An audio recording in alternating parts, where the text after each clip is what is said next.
Hello viewers, আসসালামু আলাইকুম। আশা করি সবাই ভালো আছেন। ভিউয়ার্স, এখন আমি থাই চিকেন ফ্রাইটা করে দেখাবো। এটা করতে আমি দুটো লেগ পিসকে ছোট ছোট সাইজ করে নিয়েছি এভাবে। আর এই লেগ পিসের এই অংশটা একটু কাঁচি দিয়ে আমি কেটে দিয়েছি, আর বাকি অংশগুলো ছোট, সেগুলোও কেটে দিয়েছি। সাথে আমি কি কি দেবো দেখে নিচ্ছি। প্রথমে আমি দিয়ে দিচ্ছি কারি পেস্ট। কারি পেস্টটা কীভাবে করেছি সেটার ভিডিও আমার চ্যানেলে দেওয়া আছে, লিঙ্কও দেওয়া আছে ভিডিওর নিচে। এখানে আমি 1 টেবিল চামচ পরিমাণ দিচ্ছি কারি পেস্টটা, থাই রেড কারি পেস্ট। এটা আদাটা লাগবে 1 চা চামচ পরিমাণ, রসুনটা লাগবে 1 চা চামচ পরিমাণ, লবণটা দিয়ে দিচ্ছি আমি পরিমাণ মতো, সয়া সসটা দিচ্ছি আমি, ডার্ক সয়া সসটাই দেবো এখানে, সেটা দিচ্ছি আমি 1 চা চামচ, তাও বেশি দেওয়া যাবে না। এই সবগুলো উপকরণ আমি এখন ভালোভাবে মেখে রেখে দেবো প্রায়। এখানে কোনো লাল মরিচের গুঁড়া আমি ইউজ করবো না, যেহেতু কারি পেস্টটাতে মরিচের গুঁড়া আছে। মেখে আমি রেখে দেবো প্রায় 1 ঘন্টা। 1 ঘন্টা পর এটার মধ্যে আরও কিছু উপকরণ মিলিয়ে নিতে হবে। ভালোভাবে মেখে রেখে দিচ্ছি। ফিরে আসছি ভিউয়ার্স 1 ঘন্টা পর। 1 ঘন্টা পর ফিরে আসলাম ভিউয়ার্স। এবার আমি দিয়ে দিচ্ছি ময়দাটা, দিচ্ছি আমি 3 টেবিল চামচ, কর্নফ্লাওয়ারটা দিচ্ছি আমি 1 টেবিল চামচ, আর দিচ্ছি চালের গুঁড়া যেটা, সেটা দিচ্ছি 1 টেবিল চামচ, বেকিং পাউডারটা দিচ্ছি 1 চা চামচ। এবার আমি সবগুলো উপকরণ ভালোভাবে মেখে নিচ্ছি। যদি পানি লাগে 2-1 টেবিল চামচ দেওয়া লাগবে, আর না লাগলে না দিলেও চলবে। আমি আগে মেখে দেখে নেব যে পানিটা লাগবে কি না।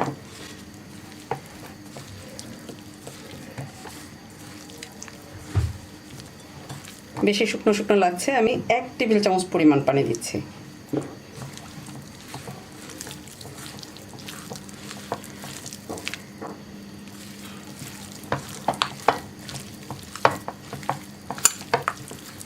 খুবই গরম তেলে ছাড়তে হবে। মোটামুটি গরম তেলে ছেড়ে সাথে সাথে জালটা কমিয়ে দিয়ে 7 থেকে 8 মিনিট ভেজে পরে জালটা বাড়িয়ে দিয়ে তুলে নেব।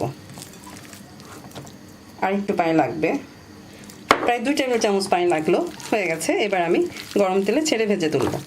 তো চলুন ভিউয়ার্স, আমরা চিকেনটা ভেজে নিই। মাংসটা গরম তেলে ছাড়ার আগে এভাবে এই ময়দা বা কর্নফ্লাওয়ারের যে উপকরণটা, এটা ভালোভাবে মাংসের গায়ে একটু লাগিয়ে নিতে হবে, তারপরে তেলে ছাড়বো। তেলটা গরম হয়ে গেছে, আর একটু গরম হবে। এবার দিয়ে দিচ্ছি আমি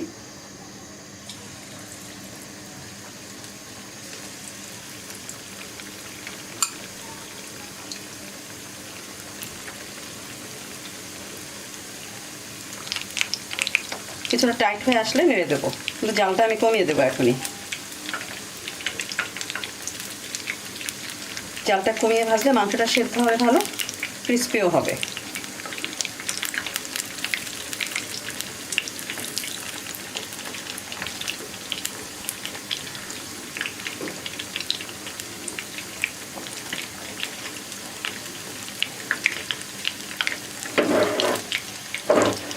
জালটা একদম কমিয়ে দিচ্ছি, মিডিয়াম লোতে করে দিয়েছি। ভাজা হোক, আমি ফিরে আসছি 6 থেকে 7 মিনিট পর। প্রায় 6 মিনিট পর ফিরে আসলাম। এবার আমি উল্টে দিচ্ছি।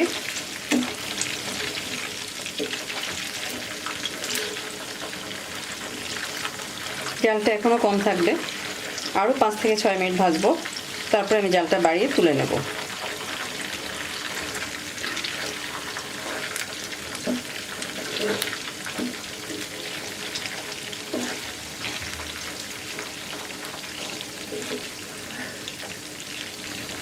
ভিউয়ার্স, এবার আমি জালটা বাড়িয়ে দিচ্ছি।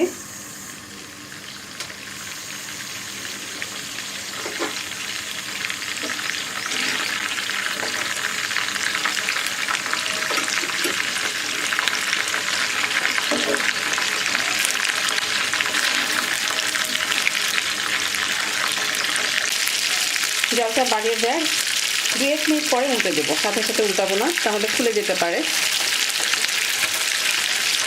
এবার আমি তুলে নেব।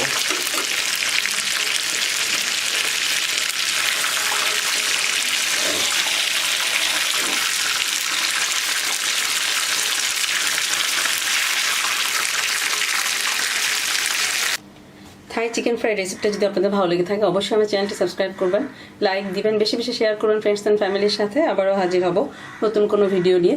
আজ এখানে বিদায় নেব। সবাই ভালো থাকবেন, সুস্থ থাকবেন। আল্লাহ হাফেজ।